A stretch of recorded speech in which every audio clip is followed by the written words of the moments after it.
흔들리는 세상 속에서라는 제목으로 함께 말씀을 나누려고 합니다. 예레미야를 중심으로 보게 되면 예레미야와 동시대의 선지자들이 있어요. 함께 활동을 했습니다. 예레미야가 활동한 그 시기는 40년 정도 돼요. 40년을 선지자로 부름을 받아서 그 사명을 감당하는데 전반기와 후반기로 나뉘게 된다면 전반기에는 우리가 지난번에 함께 말씀을 본 스바냐 선지자가 함께 활동을 전반기에서 하게 됩니다. 그리고 후반기에 들어가서는 오늘 말씀이 있는 하박국이 함께 동시대에 활동을 해요. 그리고 예레미야의 마지막 완전히 끄트머리 쪽에서 보게 되면 에스겔이 하나님의 부르심을 받고요. 또한 다니엘이 하나님의 부르심을 받습니다. 예레미야를 중심으로 우리가 이 말씀을 또 보는 이유는 하박국이 바로 동시대에 활동을 한 사람이에요. 하박국의 고민과 예레미야의 고민이 같습니다. 우리 성도님들 가운데 수요 예배 많이 못 나오시긴 하지만 수요 예배에 지금 함께 말씀을 나누는 곳이 예레미야예요. 수요 예배와 함께 우리가 오늘 말씀을 함께 또한 듣게 되시면 더 은혜가 될 줄 믿습니다. 이 예레미야가 활동하고 하박국이 활동하던 이 시기는 어떤 시기인가라는 거죠. 지난번에 스바냐 말씀을 우리가 함께 나눌 때와 같이 같다라는 것을 우리는 기억하시면서 말씀을 들으시면 되는데요. 이때에 남쪽에는 애굽의 강국이 서 있었죠. 북쪽에는 아수르가 있었고 그 옆에 바벨론이 있었는데 바벨론이 신흥 강국으로 일어서면서 아수르의 수도인 니느웨가 완전히 정복되게 돼요. 아수르를 정복한 바벨론은 그 길로 남진을 해서 이 이스라엘을 무너뜨리기 위하여 내려오게 됩니다. 아수르를 통해서 무너졌던 북이스라엘, 그리고 이제 마지막 남은 남유다, 이 남유다를 바벨론이 멸망시키기 위하여 남진을 하는 거예요. 그런데 목표는 어디인가? 이집트를 공격하는 것이 최종 목표예요. 이 사실을 알고 있었던 이집트가 자기 나라를 전쟁터로 만들지 않게 하기 위해서 어떤 방법을 선택하는가? 전쟁하는 이 장소를 위로 끌어올리는 거예요. 북쪽으로 자기 군대를 올라가게 해서 위에서 전쟁을 하면 자기 나라는 전쟁에 영향을 받지 않죠. 그러니 선택한 방식이 이스라엘 위쪽에 있는 평지, 싸움하기 아주 좋은 자리인 무깃도라는 지역으로 가서 전쟁을 치르게 됩니다. 이 무깃도로 나아가서 전쟁을 치르려고 하는데 요시야가 그 북진에 올라오는 이집트를 막기 위하여 전쟁을 치르다가 요시야가 죽어요. 그래서 요시야의 아들인 여호아하스가 왕위에 오르게 됩니다. 그런데 이집트가 바벨론과 전쟁을 해서 이집트가 패하게 됩니다. 바벨론이 승리를 하게 돼요. 그러면서 이집트가 패배하고 돌아가는 길에 가만히 보니 자기 나라에 패배했었던 남유다가 요시야 다음으로 자기 아들을 왕위로 세워진 것을 보면서요, 아니 우리 허락도 없이, 우리가 패하긴 했어도 강국인데 우리한테 패한 나라가 허락도 없이 왕을 세워? 이러면서요 이 여호와서를 3개월 만에 폐위를 시키고 친애굽 정책을 펼 수 있는 사람인 엘리야김을 왕위에 올려놓고 이집트로 돌아가게 돼요. 그런데 바벨론이요 승리한 후에 남진을 해서 내려오고 있는데 가만히 보니 지금 이스라엘에 누가 세워져 있습니까? 친애굽 정책을 펴는 왕이 딱 서 있는 거예요. 그래서 이 엘리야 김긴 엘리야긴이 그때 왕위에 올라 있었는데요. 이 김의 아들인 긴을 폐위시키고요. 자기의 친 바벨론 정책을 펼 수 있는 그 왕을 그 위에 세우게 되는데, 그 왕이 누구냐? 시드기야였습니다. 그런데 문제는 뭐냐? 바벨론은요, 항복하는 나라한테는 관대하게 관용을 베풀었어요. 그런데 바벨론에 저항을 하는 나라에 대해서는요, 완전히 싹 다 죽여버립니다.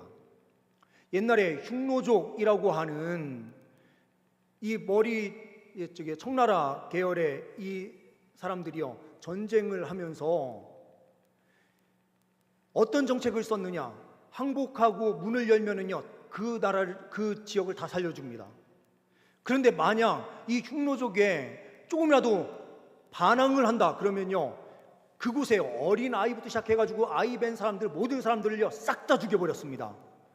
그래서 완전히 죽여버린다라고 하는 것을 막 소문이 막 나기 시작하니까요, 말을 타고 막 쫓아가는데요, 모든 곳에 문을 다 열어준 거예요. 그래서 순식간에요, 중국의 영토가 어디까지 확장되느냐? 이스라엘까지 확장됐습니다. 그리고 이스라엘 그 북쪽 위로 해서 유럽까지요, 이 흉노족이 침투하면서 독일이나 이런 쪽까지도 완전히 그냥 초토화되기 시작했습니다. 바벨론도 똑같은 정책을 썼어요. 문을 열어주면 그들에게 관용을 베풀지만 만약에 조금이라도 저항하면 살려두지 않았습니다.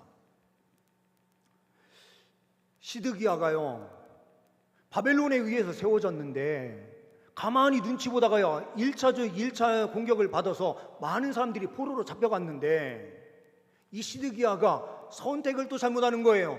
예레미야가 차라리 바벨론에 항복하라 라고 하는 메시지를 계속해서 선포했거든요. 그게 하나님의 뜻이다. 하나님께서 징계의 도구로 사용하는 그 나라가 바벨론이다. 그러니 하나님의 징계 앞에 순종하라, 이런 메시지를 계속해서 줬는데, 이 시드기야가 그 자리에서요 순종을 하지 않아요.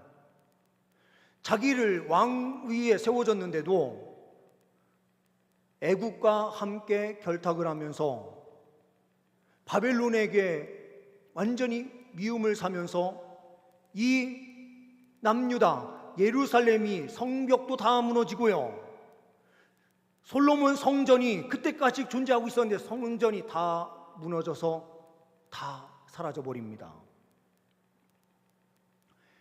이 시기가 바로 하박국이 서 있었던 그 다음 때에 이런 사건들이 펼쳐지는 거예요. 하박국이 이것을 영적인 눈으로 내다보고 있는 겁니다. 1차 패한 것은 패한 것이지만 앞으로 더 문제인 거예요. 그러니 하박국은 하나님께 엎드려서 기도하고 이것을 노래로 만들어서 찬송하며 나아가는 거예요. 하박국이 있었던 그 시대는 어떤 시대인가? 변화무쌍한 시대예요. 우리가 살고 있는 지금 이 시대와 똑같아요. 미국과 중국이 경제적으로 충돌하면서요, 지금 주변에 있는 나라들 다 큰일 났어요. 그리고요, 북쪽에는 러시아와 우크라이나 전쟁, 그리고 중동 쪽에서는요 이스라엘과 팔레스타인 쪽에 있는 모든 곳에 전쟁이 일어나고 있고요, 그러면서 이란과의 전쟁, 그리고 저 동남아시아 쪽에서는요 인도와 파키스탄 곳곳에서 전쟁이 일어나고 있고요, 지금 우리나라가 지금 있는 이곳에서 남북이 대치하고 있는데요, 이 상황들이 어떻게 될지 몰라요. 그리고요, 중국과 대만 사이에서 어떤 전쟁이 펼쳐질지 아무도 모르는 거예요. 변화무쌍한 이 시대, 격변하고 있었던 이 시대 속에 우리가 이 흔들리는 세상 속에서 우리는 어떠한 삶을 살아야 되는가? 하박국의 말씀으로 우리는 그 말씀을 보면서 우리가 어떤 방향을 설정해야 될지 볼 수가 있습니다. 오늘 이 말씀을 통하여 흔들리는 세상 속에서 그리스도인으로 어떻게 살아야 될지 말씀을 묵상하고 그 말씀대로 살아내는 역사가 펼쳐질 수 있기를 소망합니다. 첫 번째로는 두려움 속에서 솔직히 고백하는 삶을 살아야 된다라는 것입니다. 16절 말씀을 보게 되면 내가 들었으므로 내 창자가 흔들렸고 그 목소리로 말미암아 내 입술이 떨렸도다. 무리가 우리를 치러 올라오는 환난날을 내가 기다림으로 썩이는 것이 내 뼈에 들어왔으며 내 몸은 내 초소에서 떨리는도다. 하박국이요 바라봤어요. 어떤 걸 바라봅니까? 하나님의 징계가 있다라는 것을 봤어요. 바벨론이 쳐들어와서요 엄청난 고통이 민족 위에 있게 될 것을 봤어요.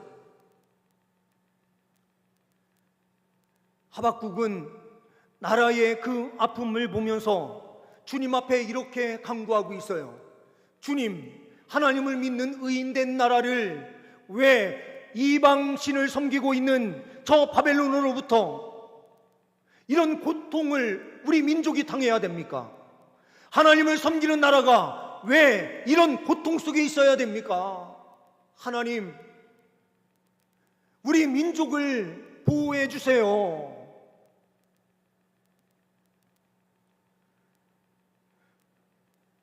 하나님께서요 징계하신다라고 하는 그 메시지를 주실 때에 그는 그 소리를 듣고요 입술이 떨리고요 창자가 흔들렸어요. 두려움이 오면은요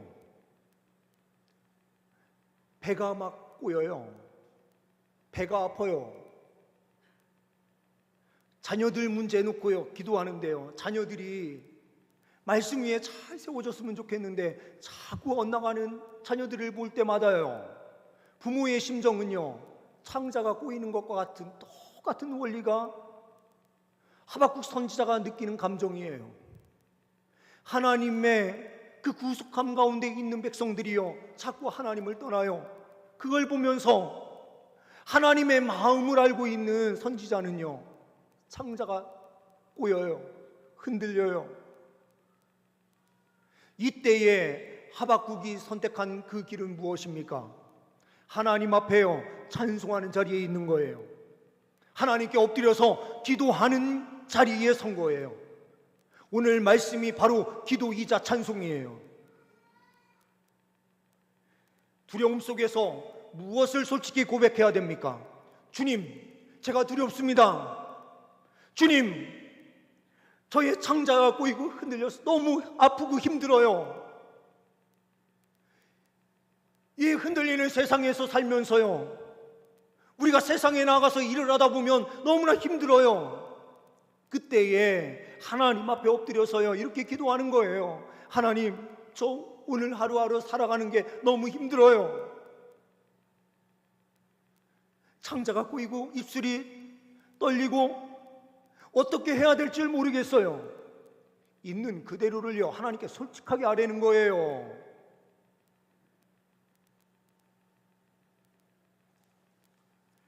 예레미야 29장 18절 말씀을 보게 되면요 예레미야가 이렇게 말씀을 선포해요. 내가 칼과 기근과 전염병으로 그들을 뒤따르게 하며 그들을 세계 여러 나라 가운데 흩어 학대를 당하게 할 것이며 내가 그들을 쫓아낸 나라들 가운데에서 저주와 경악과 조소와 수모의 대상이 되게 하리라. 이스라엘 백성들이요 북이스라엘이 쳐들어올 때에 북쪽에서 바벨론이 쳐들어올 때에요 어디로 도망갔느냐? 애굽으로 도망갔어요. 그런데 하나님께서 뭐라고 말씀하십니까? 도망간 그곳에서도요 수모를 당하게 될 것이다.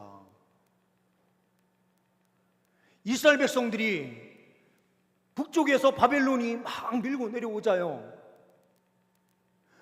숨어 들어간 장소가 애굽이었어요. 이집트였어요. 근데 하나님께서는요 그 숨어 들어간 곳에서도 수모를 당하게 할 거다. 왜요? 하나님의 백성은요 피하더라도 세상으로 피하는 것이 아니라 어디로 피해야 되냐면 하나님께 피해야 되는 거예요. 하나님께 숨어 들어가는 순간 하나님의 보호하심을 받는 거예요. 그런데 이스라엘 백성들이요 바벨론을 피하여 애굽으로 도망가 버린다라고 할 때 하나님께서요 그들을 뒤쫓아가서요 그들이 수모를 당하게 할 거다 이렇게 말씀하시는 거죠. 하나님 앞에 순종하지 않고요 숨어 들어간 자리가 세상이면은 세상에서 우리가요 존경을 받는 것이 아니라 수모를 당하는 거예요. 잠언 18장 10절 말씀에서는 그래서 이렇게 말씀을 하고 있습니다. 여호와의 이름은 견고한 망대라. 의인은 그리로 달려가서 안전함을 얻느니라. 여호와의 이름은 견고한 망대래요. 망대는 보호를 받는 자리예요. 의인은요 그리로 달려 들어가면, 여호와의 이름이 있는 곳으로 달려 들어가면요 그곳이 어떤 곳이라고요? 안전한 지대래요. 안전함을 얻는 곳이래요. 미국의 한 선교사가 아프리카에서 사역하던 중에요 급작스럽게 내전이 일어나는 겁니다. 이때 전쟁이 여기저기에서 막 일어나는데요 다른 곳은 다 돈이 없는데 이 미국 선교사님 사역하는 곳에는 물질이 있고 그러니까요 사람들이 공격해 들어올 수 있잖아요. 그러니까 두려움이 막 밀려오는 거예요. 이곳을 버리고 떠나야 되나 어떻게 해야 되나 두려움이 막 밀려와요. 그래서 하나님 앞에 엎드려서 기도하기 시작했어요. 하나님 저 좀 도와주세요. 주님 떨립니다. 두렵습니다. 복음을 위해서 이곳에 들어왔지만 두렵습니다. 어떻게 해야 됩니까? 그때에요 주님께서 그 기도 소리를 들으시고 그 가운데 임재하여 주셔서요 성령의 은혜로 함께 해주시니까요 두려움이 물러가기 시작하는 거예요. 우크라이나 전쟁, 러시아와 우크라이나 전쟁이 있었을 때에요 우리 한국의 교민들이 그곳에 사는 분들이 많이 계셨는데 다른 분들이 다 빠져나왔는데 그때 한 70명 정도가 나오질 않는 거예요. 그래서 외교부에서는 막 난리가 났어요. 빨리 저게 대한민국 국민들 다 이주시켜라. 그런데요 그분들이 이주를 못하고 있는 분들이 누구였냐? 다 선교사님들이었습니다. 전쟁이 일어났다고요 다 도망가고요 다 도망가서요 그 나라를 피해버리면 사람들이 뭐라고 생각하겠어요? 우리를 버리고 전쟁이 일어나니까 우리를 버리고 갔던 사람들 이런 이야기가 있으면 그 다음에 선교가 되겠습니까? 그러니까 끝까지 버텼던 분들이 누구냐면 선교사님들이에요. 나중엔 외교부에서요 강력하게 이야기를 해서 무조건 나와야 된다. 안 나오면 안 된다. 그 나라에서 그런 정책으로 다 나오게 한다는 거를 알게 다 된 후에 선교사님들이 제일 마지막에 나왔어요.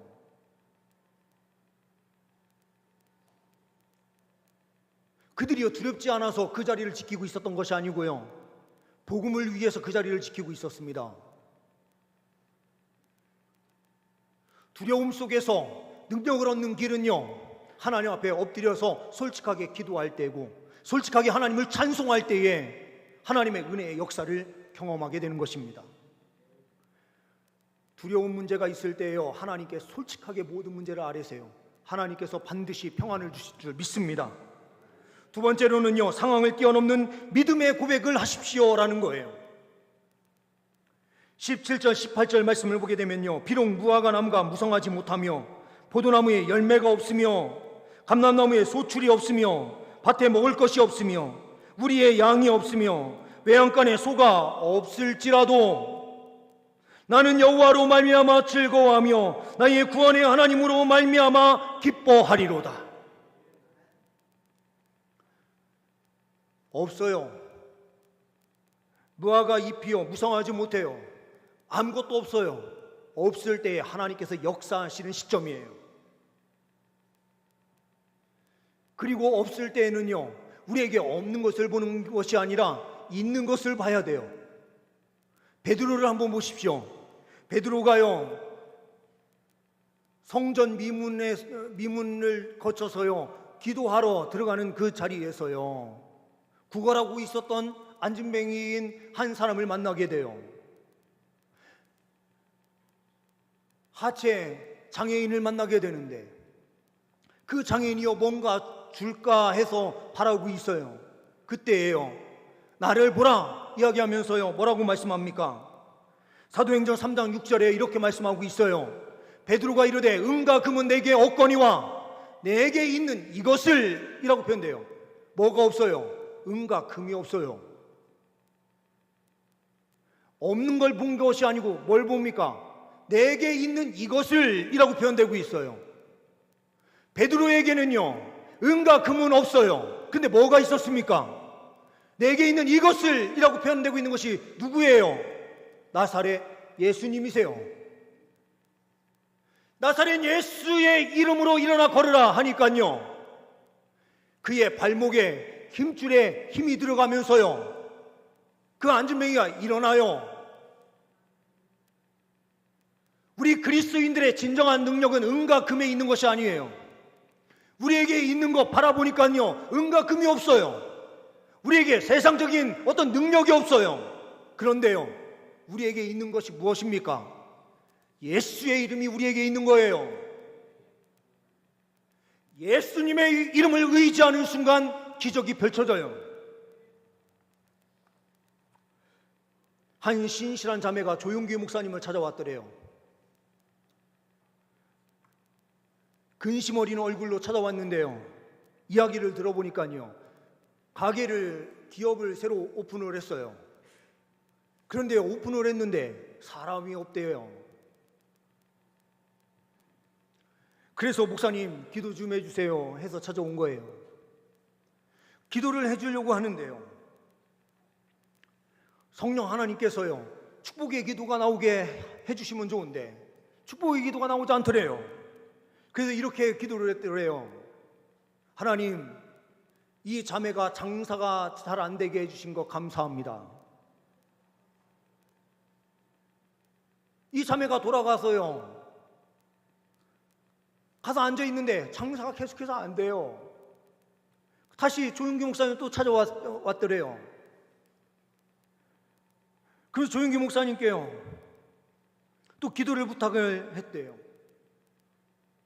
목사님 제가 다른 건 다 참을 수 있는데요 장사가 안 되는 것까지 제가 좀 참을 수 있는데요 주변에 상인들이 난리 났습니다. 예수쟁이 봐봐 어차피 장사도 안 되고 망하게 생겼어. 하나님이 살아있냐? 비웃는데요 이거를 감당하지 못하겠대요. 그래서 조영기 목사님이 기도를 해주시려고 하는데요 하나님께 똑같은 마음을 주시더래요. 축복 기도가 안 나와요. 그래서 이렇게 기도했대요. 하나님 사람들로부터 조롱받게 해주셔서 감사합니다. 그 다음에 갔는데 장사가 잘 될까요? 안 돼요. 다시 찾아왔어요. 목사님 기도 좀 해주세요.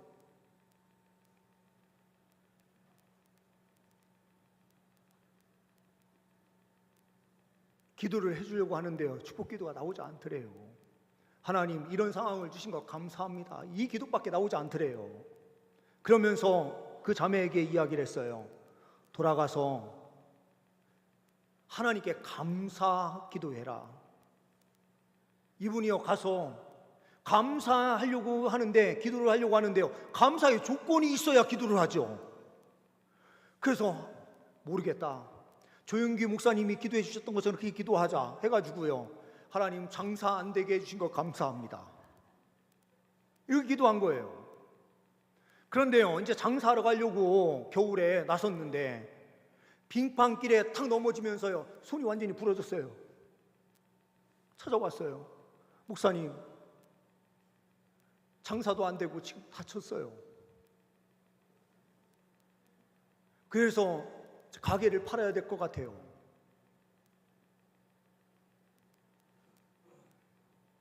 그러고는 조영기 목사님이 기도가 똑같은 기도가 나와가지고 보냈는데 이분이 가게를 팔고요 다른 곳에 업종을 바꿔가지고 가게를 세웠어요. 그런데 그 옮긴 곳에서 장사가 잘 되기 시작하는 거예요. 근데 나중에 소식이 들어오는 거예요. 원래 있었던 그곳이요 도시계획으로 그곳에 길을 내느냐고요 국가에서 다 수용하는 가게가 됐다는 거예요. 근데 이 수용을 하는데요, 수용할 때 권리금을 제대로 받을 수 있습니까? 뭐 합니까? 자기는요, 장사가 잘 안 됐지만 그 좋은 자리를요 팔을 때에 권리금이나 이런 걸 제대로 다 받아가지고 나온 거예요. 그 다른 사람들이, 조롱하던 사람들이 그렇게 이야기를 하더래요. 야, 네가 믿는 하나님은 살아계신가 봐. 장사가 안 되게 해서 빨리 나가게 한 다음에 이게 수용이 되니까 우리는 엄청난 피해를 봤어. 네가 믿는 하나님 진짜 살아계신가 보다. 이렇게 얘기하더라는 거예요.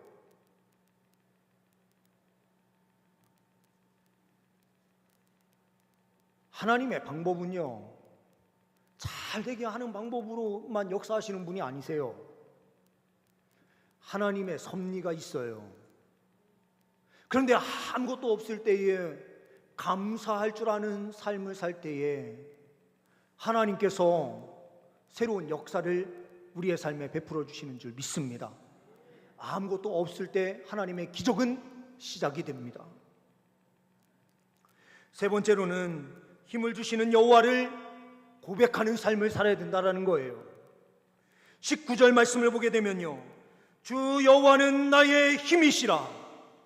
나의 발을 사슴과 같게 하사 나를 나의 높은 곳으로 다니게 하시리로다. 사슴이 그냥 사슴이 아니에요.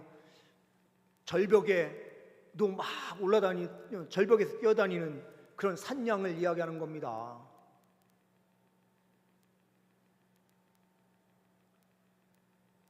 주님께서는요, 나의 힘이시래요. 하박국이요, 이 말씀을 고백하면서 기도하고 찬송하던 자리는요, 상황이 변화된 자리가 아니에요.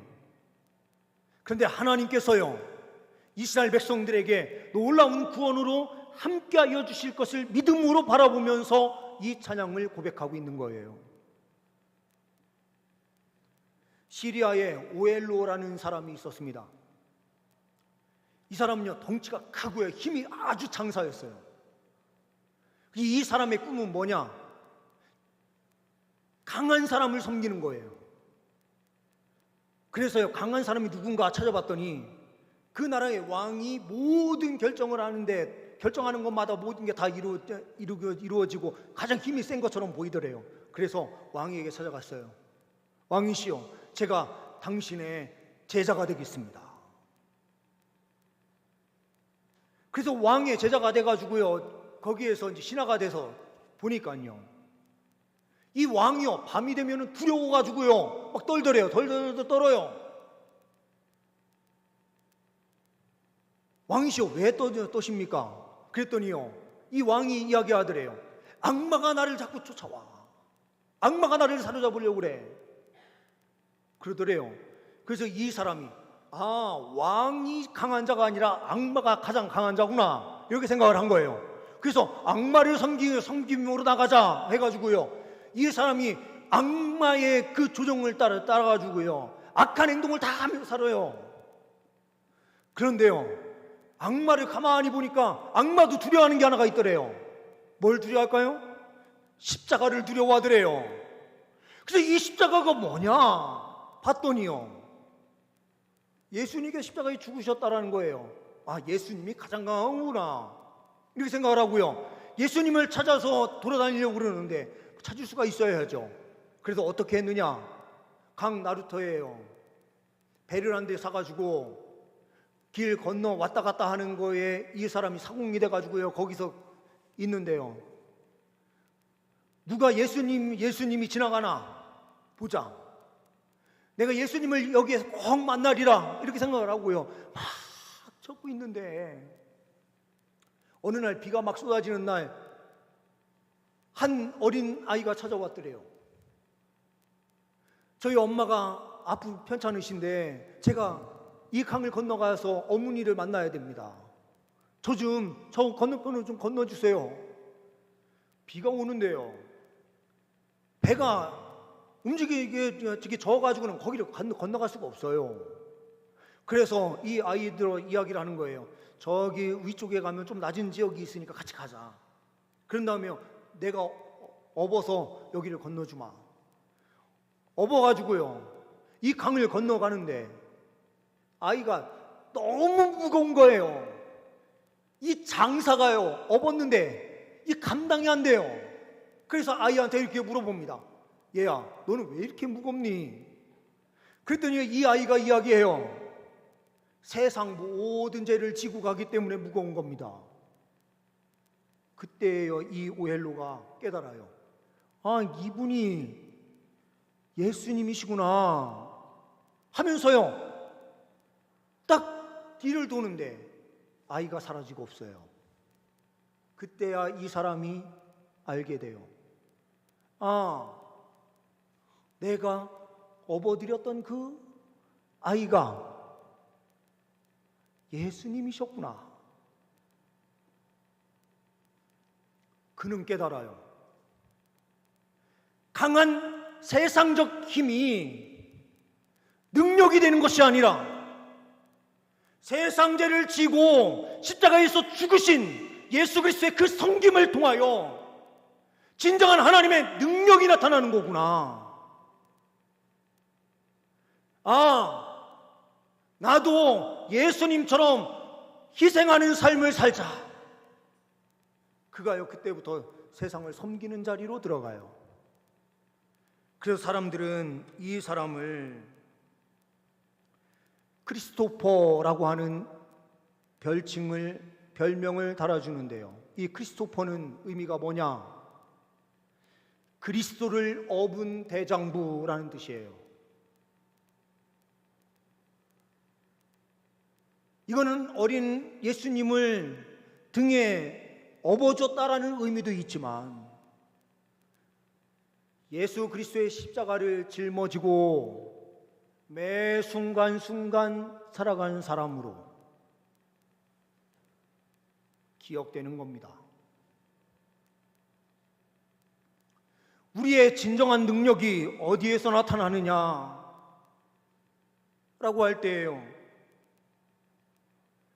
예수님의 십자가를 바라보는 자리에서 하나님의 진정한 능력을 우리는 체험하게 돼요.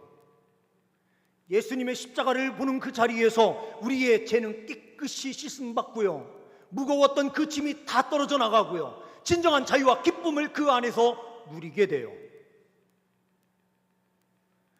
예수님을 온전히 믿고 따를 때에 우리에게는 진정한 승리가 있는 줄 믿습니다.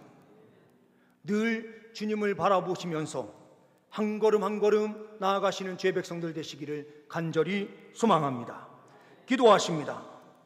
흔들리는 세상 속에서 두려워하지 않고 그 두려움의 자리에서 솔직하게 주님 앞에 엎드려 기도하는 자가 되게 하여 주옵소서.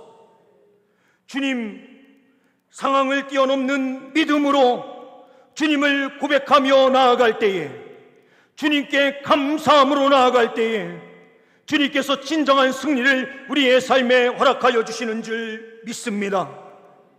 주님, 우리의 힘이 되어주시는 여호와 하나님을 온전히 고백하며 주님만 바라보며 믿음으로 달려가는 주의 백성들 되게 하옵소서. 주님을 바라보는 심령 위에 넘치는 은혜로 함께하여 주옵소서. 우리 주 예수 그리스도의 이름으로 기도하옵나이다.